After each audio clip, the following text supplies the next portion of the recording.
got this old riding mower here. I'm gonna put some ATV suspension in that I got an ATV frame for yesterday, so I'm gonna see if I can work on that.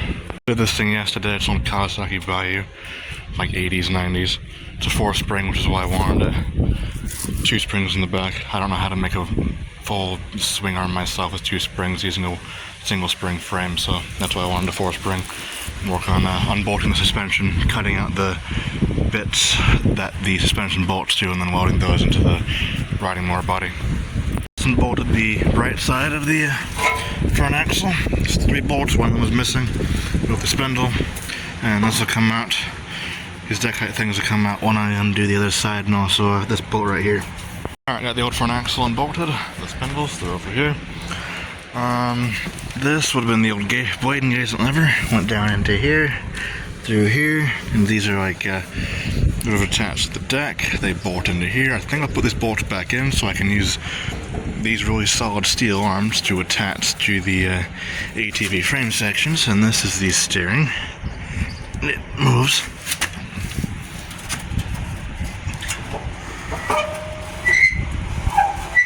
I would need to tighten these bolts that go through this little piece of sheet metal to attach this tubing to this tubing because it's not attached there. You tighten those bolts up if I can. Alright, I think I'll put the 3 bolts back in here that go in here on each side.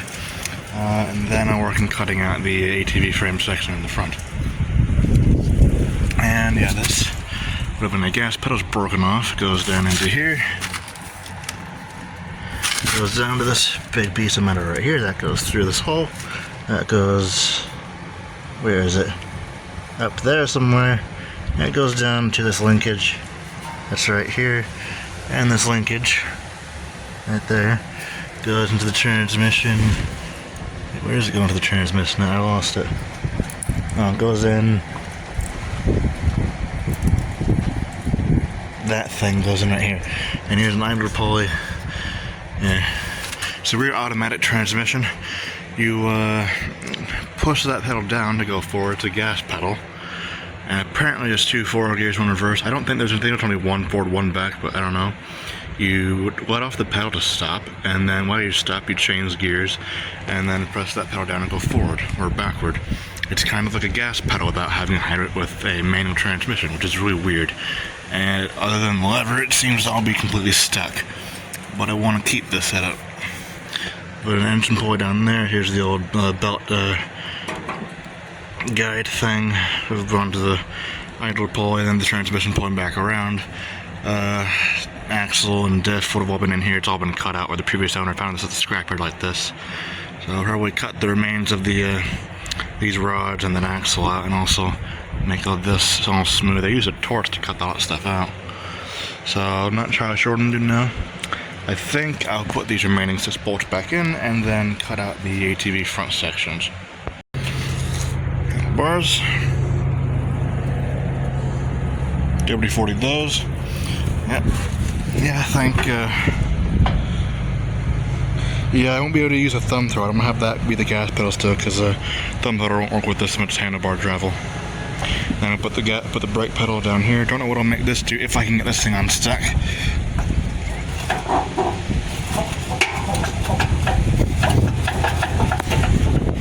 I don't know. Yeah, I'm going to add some structural integrity to these handlebars and also tighten them up. Yeah, add a horn down here, add a headlight up here, and then blinkers on the outside right here. Cool. Good. That doesn't sound very good. Cool. Nice size difference. Yeah, thing's a bit bigger than I thought it was. I got it home yesterday. Yeah. Anyway, here's my plan for the front suspension. Once these tires complete jump, that'd be the last thing I do. I think I will unbolt the handlebars and the fender mounts, and then the push bar mounts,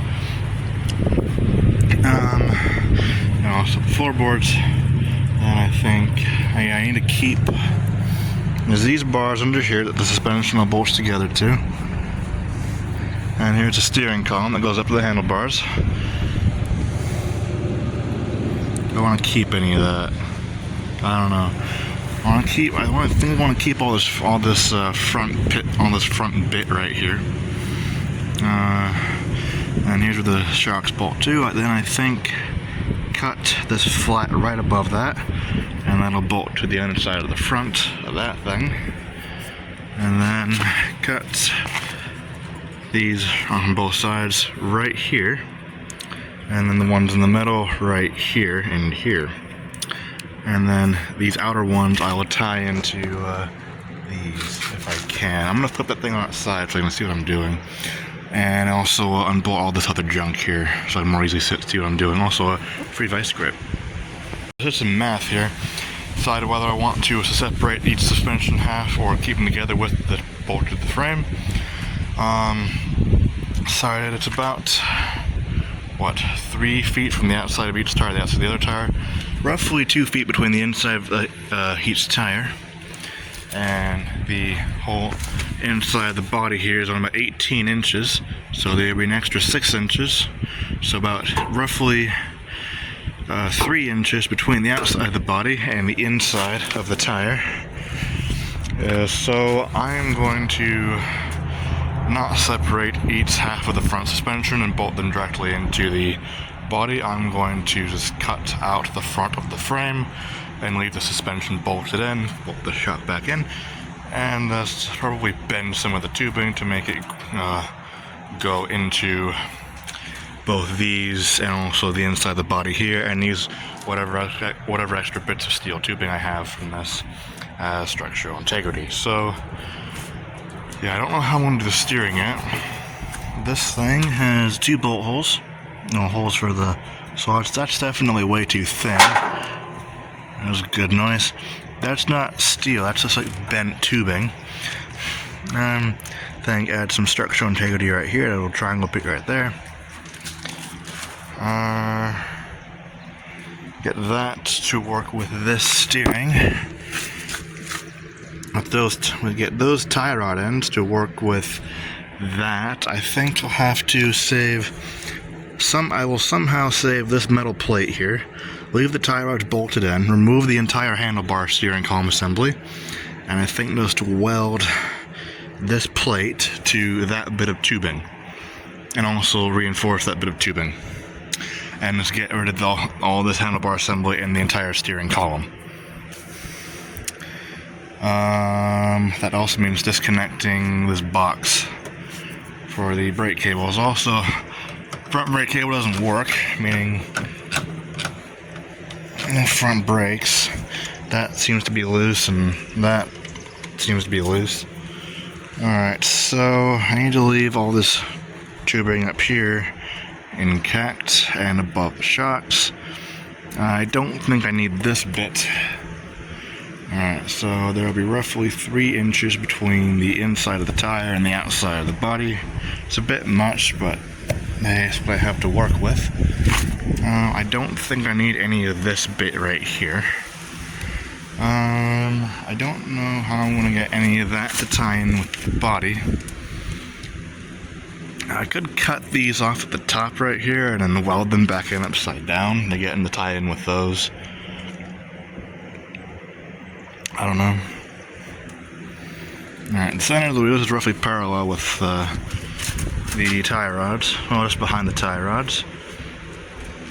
Center of just forward of the tie rods. The center of the wheel. Centers of the wheels be right here, roughly. Which is about in the middle of the fenders. Well, technically what would be fenders. Might be a bit forward. No, I don't know. I'll do something.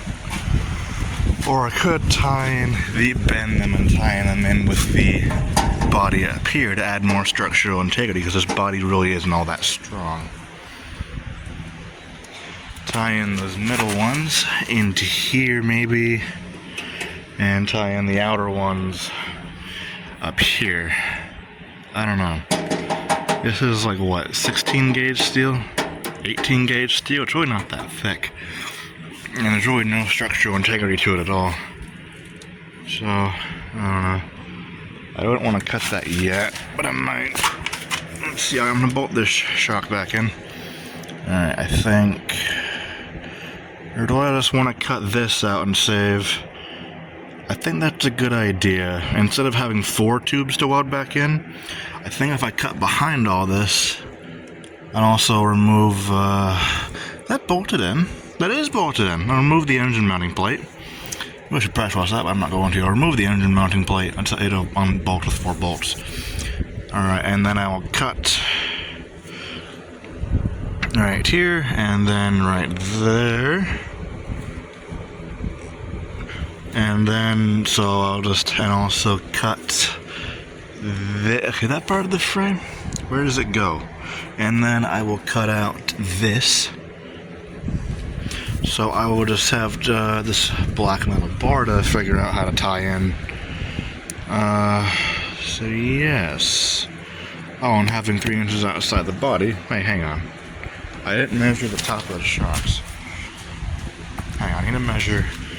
I still want to save all this down here, cut down here, have all this front assembly all still together, and then I want to cut right here perfectly flat and sand it down right to the top of this, so this will be flush with the inside of the body there. I think flush with probably this. I don't know, I need to clean that. That is welded in, so that's structurally integral. I just want to remove that. I want to leave that lever in, but I really don't know what I would possibly do with it. I need to measure the distance between the springs here and here, and where exactly they would go in within that 18-inch span.